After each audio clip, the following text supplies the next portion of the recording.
Bên mình là chuyên sản xuất máy đột dập hai cầu thân thép và mình chuyên nhận gia công tất cả các loại khuôn đột dập anh em nhé.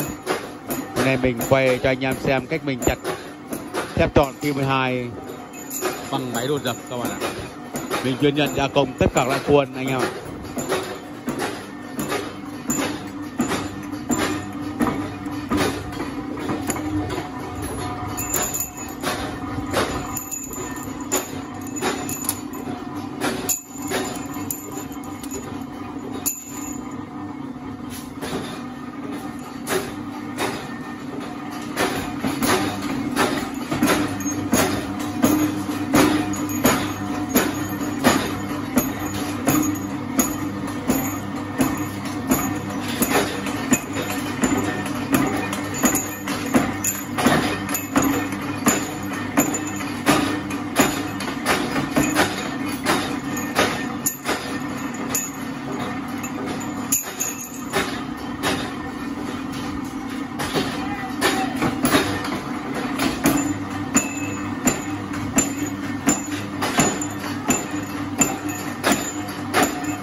Nếu anh em đang cần những chiếc máy đột dập hai cầu thân thép và những bộ khuôn đột dập thì gọi cho mình nhé.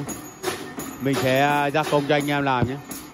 Mình gia công tất cả các loại khuôn máy đột dập các bạn ạ.